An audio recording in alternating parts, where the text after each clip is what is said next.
Hello friends, I am C Verma. तीन model test paper हो गए। चौथा सॉल्व करते हैं सर इनकम टैक्स का।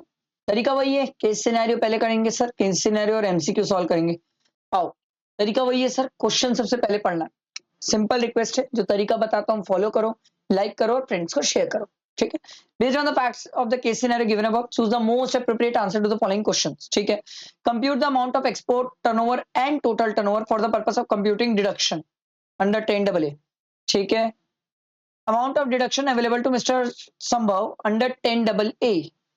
ठीक है, ये भी बताना है, टर्नओवर भी बताना है, डिडक्शन भी बताना है और आपको टोटल इनकम भी बताना है संभव की। चलो लेट्स स्टार्ट, पढ़ते हैं सर।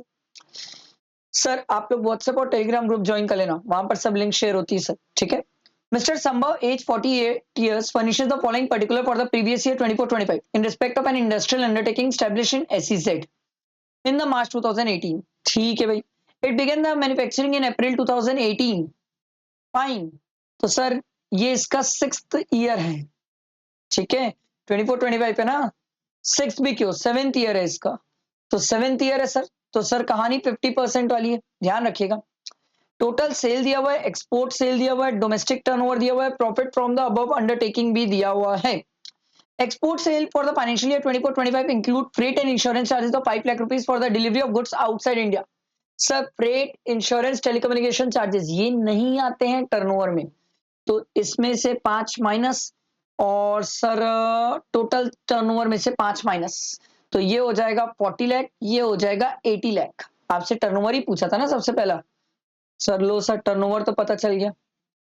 उसके बाद देखो, he received a rent of 30,000 per month, तो मतलब सर ये अपन एसईजेड का डिडक्शन निकाल सकते हैं सर, तो निकाल लेते हैं।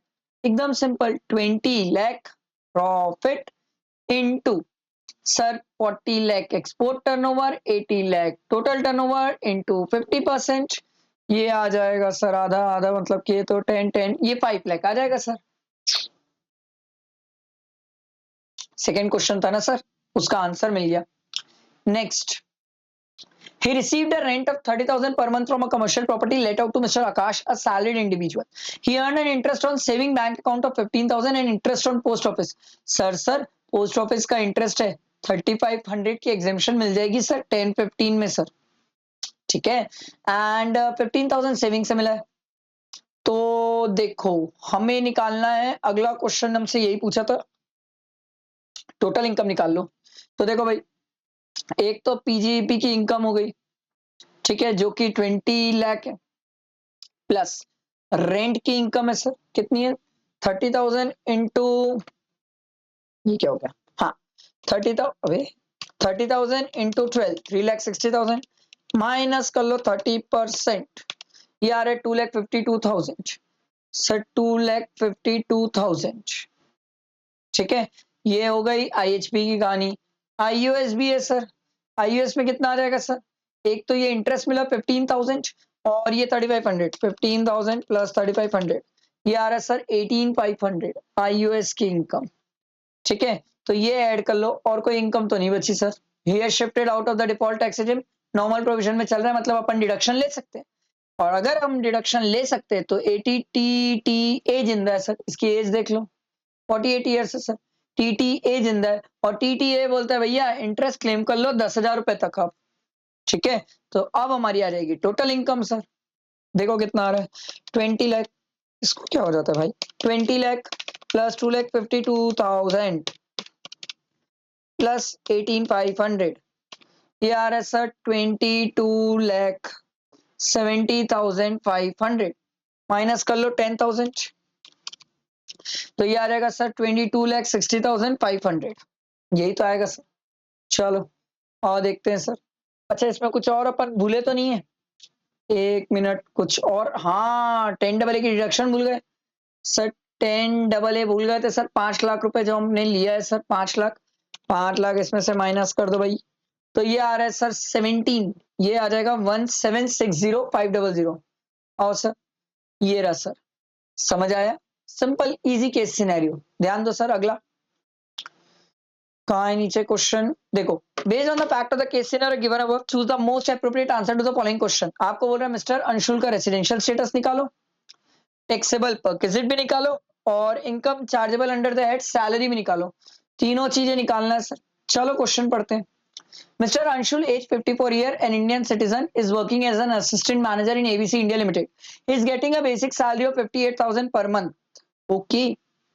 तो सर हमसे तो क्वेश्चन में वो पूरा income chargeable under that salary बोल दिया था, निकाल ही लेते हैं sir. Basic salary 58,000 per month, 58,000 into 12, 6,96,000। ठीक है। He used to travel frequently out of India for his office work. He left India on Delhi airport on 5th October and returned to India on 2nd April. तो 5th अक्टूबर को ये India छोड़ के गया है sir. तो अप्रैल में 30 दिन, मई, जून, जुलाई, अगस्त, सितंबर, अक्टूबर के 5 दिन। तो सर ये इंडिया में 188 डेज है सर इंडिया में। और अगर ये इंडिया में 188 डेज है तो सर 182 की बेसिक कंडीशन ही सेटिस्फाई कर रहा है सर। ठीक है। ठीक, तो ये बंदा तो रेसिडेंट हो गया। अब ऑर्डिनरी और नॉट ऑर्डिनरी कैसे बताएं? ऑर्डिनरी और नॉट ऑर्डिनरी के लिए कुछ दिया है क्या? नीचे देखते हैं और देखते हैं। ये तो दिया हुआ है mister Anshul shifted out of the default tax regime ना।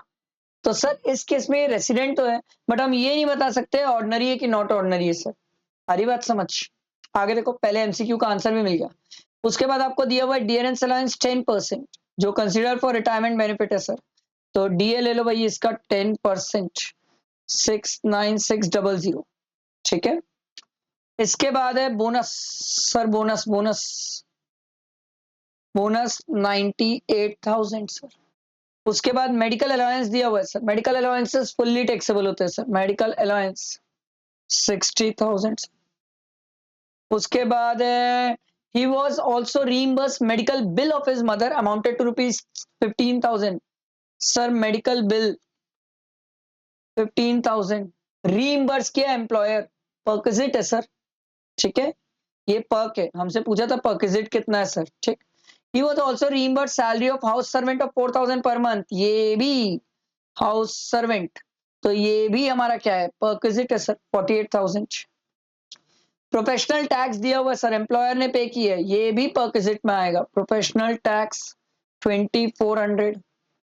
अगला दिया हुआ है sir 400 rupees equity, 400 equity share allot किया at the rate of 250 rupees, जिसमें पे मार्केट वैल्यू 350 है।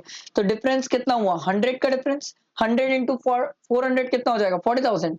ई सॉप सर, ये भी क्या है? परक्विजिट है। और कुछ बचा क्वेश्चन में ना? तो हमसे वैल्यू ऑफ परक्विजिट पूछा था, ये चार को ऐड कर दो, कितना आ जाएगा? 15,000 प्लस 48,000 प्लस 2400 प्लस 40,000।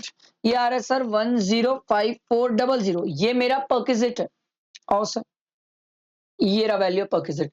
अब इनकम अंडर दैट सैलरी बोल रहा है, तो इसमें से बचा कुछ ऐड कर लो।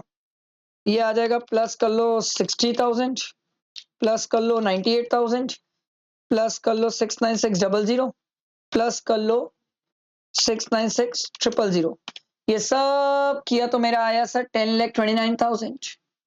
ये gross salary minus standard deduction 50,000 minus professional tax sir 2400, ये भी माइनस कर लो।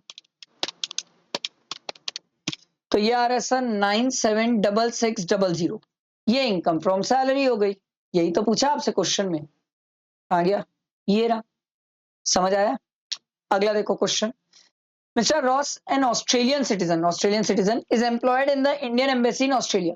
He is a non-resident in India. He receives salary and allowance in Australia. Receive भी बाहर किया from the government of India for the year ended 31st March 2025 for the services rendered by him in Australia. सब कुछ Australia में हो रहा है, सब कुछ। सर ये नॉन रेसिडेंट है, इंडियन सिटीजन भी नहीं, ऑस्ट्रेलियन सिटीजन है सर। तो इस केस में इसको जो सैलरी, अलाउंसेस, परक्विजिट जो भी मिलेगा सब आउटसाइड इंडिया सर। तो ये टैक्सेबल नहीं होगा सर, नहीं होगा टैक्सेबल।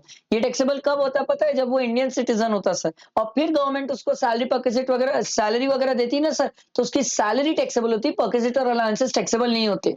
आई बात समझ? Next, which of the following return can be revise under section 139(5)?